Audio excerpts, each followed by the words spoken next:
Hello पिला माने आशीष in education platform रे तुम मानकु स्वागत। तो पिला माने तुम माने थंबनेल देखि जानि सारिथियो आज हम केउ टॉपिक रे पढिबा पई जाउछंती ना पिला माने एथिक्स एंड वैल्यू। ठीक अछि, एथिक्स एंड वैल्यू। तो पिला माने आमे आगरु पढुथिले तुम मानकर एथिक्स एंड वैल्यू जहा कि तुम मानकर सेकंड सेमिस्टर रो पढुथिले पिला माने। ठीक अछि, ता पूर्वरु मु तुम मानकु हमर फर्स्ट सेमिस्टर रो मध्ये पढैथिली। तो जो माने फर्स्ट सेमिस्टर पढ़ी सारिथिबो तुम माने तो हमर डिटेल जानि सारिथिबो। जो माने भी एबे जदी फर्स्ट सेमिस्टर रे थिबो ताल तुम माने हमर फर्स्ट सेमिस्टर रो क्लासेस मध्ये अवेलेबल अछि, तुम माने पढ़ी परिबो। ठीक अछि, तो पिला माने हमर official application Ashish in education रे तुमरो first semester ethics and value हैला, सेकंड सेमिस्टर रो एथिक्स एंड वैल्यू हो किमा तुमरो +3 फर्स्ट ईयर रो पिला माने कोन ना हमर कंपलसरी ईवीएस बा एनवायरनमेंटल साइंस तारो क्लास मध्ये हो। ए सब किछि पिला माने हमर official application Ashish in education रे अवेलेबल अछि सबरो क्लासेस। तो जो माने एजाय से क्लासेस देखि ना हो किबा से सब क्लासेस करबा को चाहूछ हमर एई वीडियो रो डिस्क्रिप्शन रे तुम मन को Ashish in education official application रो लिंक मिली जिवो। से लिंक रे क्लिक करी कि तुम माने डायरेक्टली कोन ना हमर फर्स्ट सेमिस्टर रो ईवीएस कोर्स हैला किबा तुमरो first semester ethics and value, second semester ethics and value any course जे तुम इंटरेस्टेड अछ आराम से जॉइन करि परिबो। ठीक अछि पिला माने, तो तुम मानकर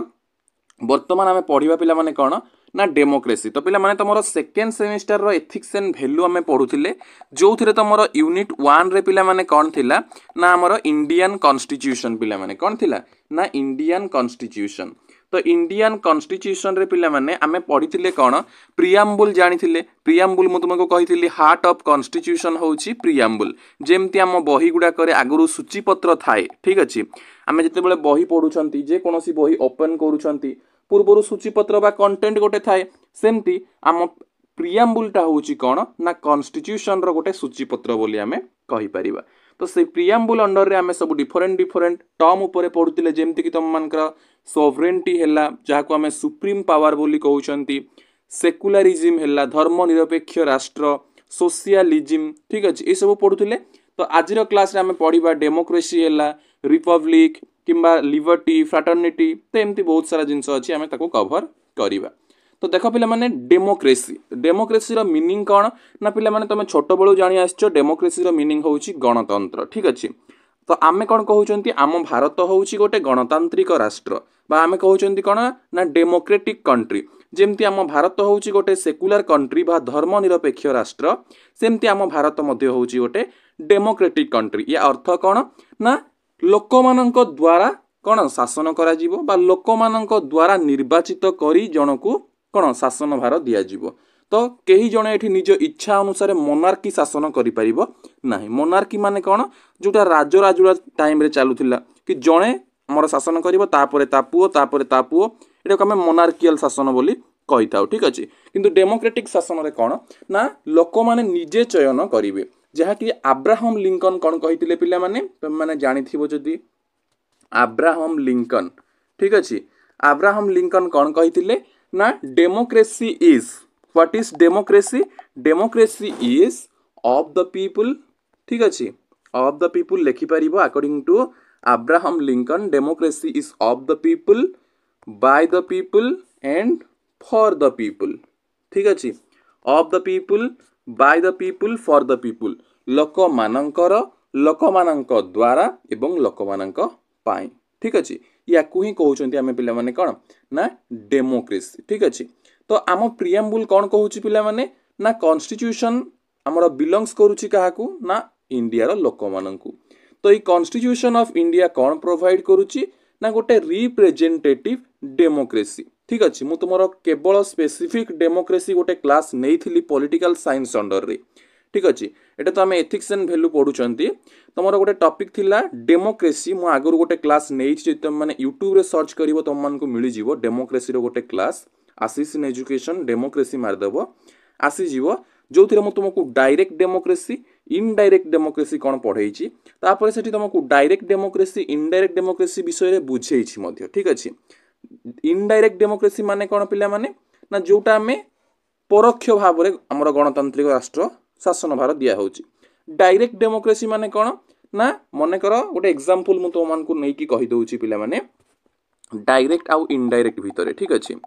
छोट छोट राष्ट्र गुडा करे स्मॉल सिटी गुडा करे डायरेक्ट डेमोक्रेसी हेई पारे, किंतु बड़ राष्ट्र गुड़ाक आम इंडिया भाया कंट्री गुड़ाक डायरेक्ट डेमोक्रेसी टिके से पॉसिबल है न थाए केमती है न थाए देख डायरेक्ट इनडायरेक्ट कौन बुझ प्रथम पे ठीक अच्छे गोटे है कौन ना डायरेक्ट डेमोक्रेसी आउ गोटे है इनडायरेक्ट तो डायरेक्ट माने कौन पिला माने गोटे एग्जांपल नबा प्रधानमंत्री ठीक अच्छे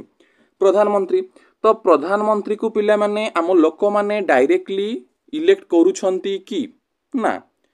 कौन पाई बिकॉज आमे डायरेक्टली प्रधानमंत्री को भोट दौ नाहंती ठीक अच्छे आम देशर प्रधानमंत्री सी हेबे किंतु आमे डायरेक्टली से भोट दौ नाहंती से ताकू कह इनडायरेक्ट डेमोक्रेसी केमती होउछ मु कहिदेबी डायरेक्ट माने कौन मन कर गोटे स्मॉल सिटी कथा आमे नेबा गोटे स्मॉल सिटी आमे नेबा ओके से स्मॉल सिटी रे कौन हबो ना अल्प पॉपुलेशन थिबो ताहले कौन हबो ना तांकर डायरेक्ट पीएम पाई कैंडिडेट तीनटा उठिबे तांको लोक कौन करिवे काहाकू प्रधानमंत्री बनैबे से कौन करिवे जन को इलेक्ट करिवे सेटा को कहला कौन डायरेक्टली से माने तांकर शासन भार जन को देले सेटा हला डायरेक्ट डेमोक्रेसी जोटा छोट छोट सिटी गुडा करे पॉसिबल हेई थाए इनडायरेक्ट डेमोक्रेसी माने कौन देख आमे लोक माने कौन कले एमएलए एमपी को वोट देले ठीक अछि एमएलए एमपी को वोट देले तो एई माने होउछंती हमर डायरेक्ट रिप्रेजेंटेटिव ठीक अछि एमएलए एमपी एमाने आम एरिया को संभाळिबे आम जो जिल्लाटी अछि से जिल्ला रे जे एमएलए थिबे से सेई स्मॉल जिल्लाटी को संभाळिबे एमाने डायरेक्ट रिप्रेजेंटेटिव हेले ठीक अछि एमपी से तांकर कन्स्टिट्युएंसी को संभाळिबे बट एई एमएलए मानक मध्यरु आम ओडिसा रे मनेकर 147 टा सीट अछि विधानसभा रे ठीक अछि तो सेई 147 टा एमएलए भितरु जण को पुणी कोन करंती से माने रिप्रेजेंटेटिव भाबरे सीएम कैंडिडेट भाबरे चूज करंती ठीक अछि तो जेति की एमएलए थिबे 147 टा सेई भितरु जण को सीएम कले ये हला इनडायरेक्ट डेमोक्रेसी थ्रो रे आमे हमर ओडिसा रा सरकार गठन कले सेई भली एमपी मानक मध्यरु कोन हबो जेति की एमपी थिबे तांको मध्यरु जण को पीएम बछा जीवो ठीक अछि सेटा होची हमर इनडायरेक्ट डेमोक्रेसी इनडायरेक्टली आमे जण को शासन भार प्रदान कले ठीक अछि तो समस्त बुझी गलो डायरेक्ट डेमोक्रेसी कोन इनडायरेक्ट डेमोक्रेसी कोन ठीक अछि तो विदाउट एनी डिस्क्रिमिनेशन समस्त को सब फ्रीडम दिया जीवो freedom of speech thought expression association okay इटा को होउची पिले माने गणतंत्र बिकॉज गणतंत्र रो अर्थ होउची कोन ना आमको केही निज अंडर रे रखि परिबनी कि तमे एइटा करिवा पई बाध्य बिकॉज आम माने होउचंती फ्रीडम ओके एवं फ्रीडम हैला परे कोन होउची ना निजस्व किछिटा वैल्यूज रहिची रेस्पोंसिबिलिटीज रहिची राइट्स रहिची आम कॉन्स्टिट्यूशन आमको राइट्स प्रोवाइड करिची पिला माने राइट प्रोवाइड्स करिची माने कोन ना तम मानकर फर्स्ट ऑफ ऑल तो किछि जिंस अछि फंडामेंटल राइट्स ओके तो एमती तो बहुत सारा राइट्स अछि बट प्रथमटी हम जानुचंती फंडामेंटल राइट्स तो फंडामेंटल राइट्स माने कोन पिला माने फंडामेंटल राइट्स होउची मौलिक अधिकार जहा कि आर्टिकल 12 रु 35 भितर लिखा हैछि पिला माने ठीक अछि आर्टिकल 12 रु 35 भितर तुम जदि कॉन्स्टिट्यूशन पढ़िबो जानिबो जोटा हमर पार्ट 3 पिला माने अछि एटा ठीक अछि पार्ट 3 ओके सो आर्टिकल पिला माने आगरु 395 थिला बट एबे बढ़ी जाईछि तापर तमरो पार्ट हैला शेड्यूल हैला आगरु जतिकि थिला एबे चेंज हेई जाईछि ठीक अछि तो ताको भी मन रखिबो ठीक अछि तो पार्ट 1 माने कर तमरो ई जो आर्टिकल 395 मु कहली स्टार्टिंग कथा मु कहूची तो सेई टाइम रे जो आर्टिकल रखा हैतिला किछिटा पार्ट रे डिवाइड करा हैतिला किछिटा शेड्यूल रखा हैतिला ठीक अछि तो सेई भली पार्ट 1 पार्ट 2 पार्ट 3 टा जाउची पिला माने आर्टिकल 12 रु आर्टिकल 35 पर्यंत ठीक अछि एतिकी बुझियला तो ई 12 रु 35 टा को कहा होची फंडामेंटल राइट्स ठीक अछि तापर पुनी फंडामेंटल ड्यूटीज अछि ता माने सरकार आमको बा आम देश आमको किछिटा राइट्स दउची किछि हक प्रदान करूची किछि अधिकार प्रदान करूची ताहले हमर भी किछि कर्तव्य बनिबो कि लोक आम देश पई आमे किछि करिवु सेटा होची फंडामेंटल ड्यूटी ठीक अछि जोटा तुम मानकर कोन पार्ट 4 को गले पढिबो ठीक अछि सो एगुडा को तमरो कॉन्स्टिट्यूशन रे रहिबो जोगुडा को तमरो आर्टिकल हैला केते थिला एबे केते अछि केतेटा पार्ट अछि केते शेड्यूल अछि तापर तुम मानकर 1 बाय 1 पार्ट को पार्ट रे कोन अछि पार्ट 3 रे जेमति फंडामेंटल राइट्स अछि पार्ट 4 रे डीपीएसपी अछि directive principles of state policy ठीक अछि तो एमति सब गुडा को तुम मानको जानिबा को पड़िबो धीरे धीरे ओके सो आमे एबे पढुचंती democracy okay so fundamental rights पुनी डिफरेंट अछि आर्टिकल 12 रु 14 तो हमर अछि पिला माने 6 टा फंडामेंटल राइट ठीक अछि राइट टू इक्वालिटी हैला तापर तमर right to freedom of speech जोटा हमर तमर कहउछ कोन स्पीच हमर फ्रीडम ऑफ कौन फ्रीडम ऑफ स्पीच तापर तुम मानकर फ्रीडम ऑफ स्टैंडिंग एनी होयर या फिर तुम जहाँ भी इक्वालिटी पाउच ठीक अच्छे तापर तुम राइट टू इक्वालिटी एगेन्स्ट कौन आमर अपॉर्चुनिटी है इन केस ऑफ अपॉर्चुनिटी है डिस्क्रिमिनेशन एगेन्स्ट रे ओके तापर तुम मानकर right to freedom of religion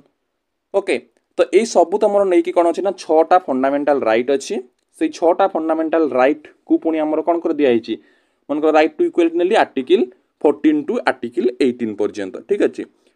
तो आर्टिकल 12 रु 35 भितर कि जाऊँगी फंडामेंटाल राइट तो ता भितर गोटे राइट हूँ राइट टू इक्वालिटी जो थी आम कहते आर्टिकल 14 रु आर्टिकल 18 पर्यंत ठीक अच्छे से वे तुम कौन कर वन बाय वन तुम मैंने कौन सबकि जापर से फंडामेंटाल राइट क्लास अवेलेबल अच्छी मुझे तुम गोटे क्लास नहीं थी फंडामेंटाल राइट्स देखा चाहिए से सब देखिपर ठीक अच्छे तापर पिला माने देखिबा एबे हमें नेक्स्ट आउ कौन कौन देछि देखिबा देख democracy is also a way of life and it must maintain human dignity equality and rule of law ठीक अच्छे तो कॉन्सेप्ट ऑफ डेमोक्रेसी टा आमर कौन होता है ना सिग्निफाइज करिथाए आम सिस्टम ऑफ गवर्नेंस को सेमती अलग देश मानकर अलग थी पिला माने ठीक अच्छे एमती ना कि सबु देश आम देश भली थी ठीक अच्छे अलग देश अलग रही पार जमती गोटे एग्जांपल देछि देख like England we are a parliamentary democracy India is not like the old Greek city states और एंशिएंट गणराज्य where all adult citizen could directly participate in decision making और गवर्नेंस जो जिनसटा एबे मु तुमको बुझौतली से सेम थिंग ठीक अच्छे माने जोटा ओल्ड डेमोक्रेसी कहउछन्ती ग्रीक सिटीटा हूँ पे मैंने गोटे स्मॉल सिटी ठीक अच्छे जो थे डायरेक्ट डेमोक्रेसी होता है ठीक अच्छे तो जो जिनसा मुझे तुमको बुझेली सेटा ही ये पे मैंने ओके कि तुम मानकर डायरेक्ट डेमोक्रेसी आउ इनडायरेक्ट डेमोक्रेसी अलग जो गुड़ाक सिटी स्टेट छोट से गुड़ाक डायरेक्ट ठीक अच्छे 18 इयर्स एबव जो मैंने भोट कले डायरेक्ट डिसीजन मेकिंग प्रोसेस आसला डायरेक्ट गवर्नमेंट चूज कले ठीक अच्छे किंतु आमर कौन होची आमर आमे चूज करूछंती एमएलए एमपी से माने चूज करूछंती एमपी आमर कौन प्राइम मिनिस्टर चीफ मिनिस्टर तो जदि गोटे नियम लागू करिवार थिबो ठीक अच्छे तांको केस रे कौन हबो जो छोट छोट सिटी स्टेट्स गुड़ाक थी डायरेक्ट सबू लोक मान बसैबे से डिसीजन नेबे तापरे काम हम बट आमठी कौन आमठी सबू लोक को बसैकी तो करहबन ना 140 कोटी लोक को बसैकी कौन से किसी करहबनी तो आमे आमर रिप्रेजेंटेटिव देइछंती सेही माने सेही मीटिंग रे बसिकी पास करले बिल आमर सेटा लागू हबो ठीक अच्छे या को होउची इनडायरेक्ट डेमोक्रेसी जोटा प्राइम मिनिस्टर आउ चीफ मिनिस्टर विषय में तुम मानक कहली लोकसभा आ गोटे तुम मान कौन एपटे आमर विधानसभा ठीक अच्छे जी आमर एमपी सी आमर कौन लोकसभा जाउछंती आउ जी आमर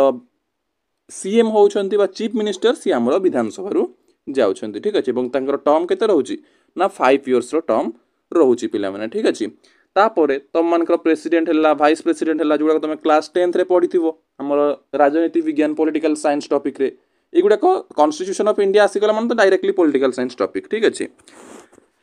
तापर पिला माने मु तुमको गोटे क्लास भी दे देबी हमर कॉन्स्टिट्यूशन ऑफ इंडिया रो जोटा तुमको आदौ डाउट होबनी तुमर आर्टिकल शेड्यूल पार्ट तापर तुम मानकर कोन जोटा फंडामेंटल राइट्स रहिला डीपीएसपी रहिला फंडामेंटल ड्यूटीज हला याकू नै कि तुम मानकर फुल क्लास टे दे देबी या पूर्व गोटे लोकल गवर्नमेंट रो क्लास देइथिली तुम माने से क्लास देखिनो भी देखि पारिबो जोथे तुमर फेडरलिज्म पढैथिली फेडरलिज्म मतलब state list union list concurrent list ठीक अच्छे को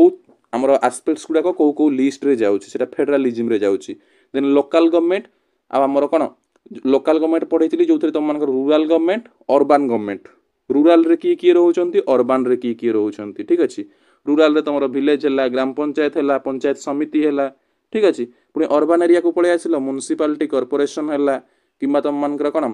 म्युनिसिपल कॉर्पोरेशन तापर तुम मान म्युनिसिपालिटी तापर तुम मान न्याक ठीक अच्छे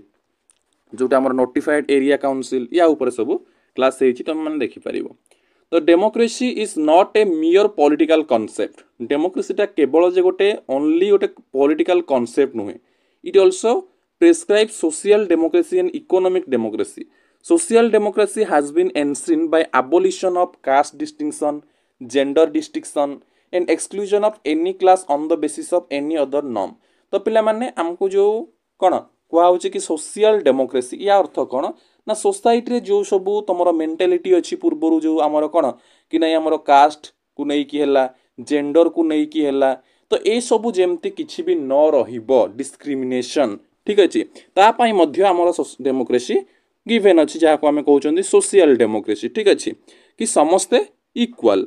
we are thus trying to extend social democracy economic democracy is promoted through poverty alleviation programs तो इकोनॉमिक डेमोक्रेसी माने कोन ना समस्त को हमर आर्थिक गणतंत्र पाई परिबे समस्त ता अर्थ कोन ना आर्थिक अभाव कहार न रहिबो पॉवर्टी न रहिबो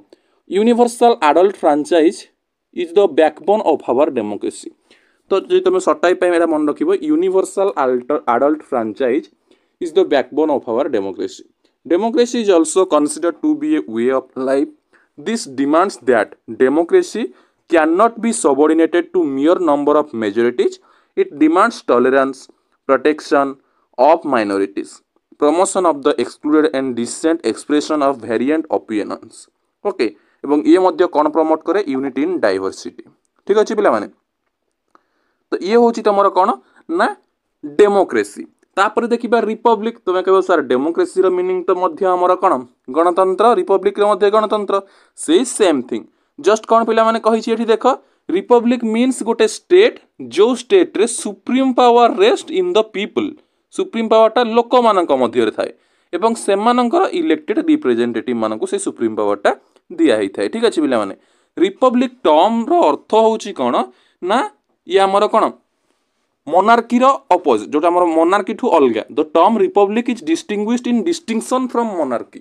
बुझी होची कि नै मोनार्की माने जोटा म तुमको एबे बुझेइली कोन जोटा हमर जणे शासन करिवो तापर ता पुओ गोटे माने एकछत्रवाद शासन जोटा हम डिक्टेटरशिप कहउचंती ठीक अछि एकछत्रवाद शासन माने कोन डिक्टेटरशिप जोटा हम डिक्टेटर कहउचंती ठीक अछि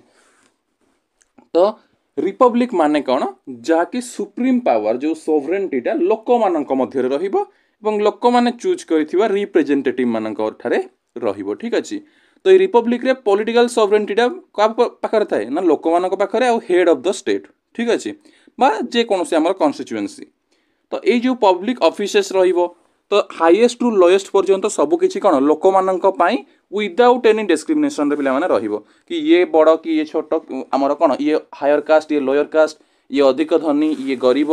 कि ये रिलीजियन रो ये रिलीजियन रो ता पई ए काम हबोनी सेमती किछि नाही पिला माने ठीक अछि समस्तक पई समान रहिबो बिकॉज समस्त चूज करूछंती हमर कोन समस्तकर मतदान नै कि ही हमर head of the head representative choose करा जाउछि पिला माने ठीक अछि तो with this idea the preamble declares India as a republic AE idea सहित इंडिया को हमर गोटे रिपब्लिक कंट्री भाबरे डिक्लेयर करा हैतिला according to constitutional provisions India is a republic headed by an indirectly elected head of the state called president ठीक अछि so president of India is elected by the people through indirectly तो indirectly people को through रे president हमर elected हेइतांती and hold office for a term of 5 years पई हमर कोन tenure तांकर all citizens are equal in the eyes of law आगरे समस्त समान there is no privileged class all public officers are open to every citizen without distinction of race caste sex creed okay किछ कोनो सिथिरे तमरो discrimination रहिबो नाही this idea strengthens and substantiates political equality in democracy and assure that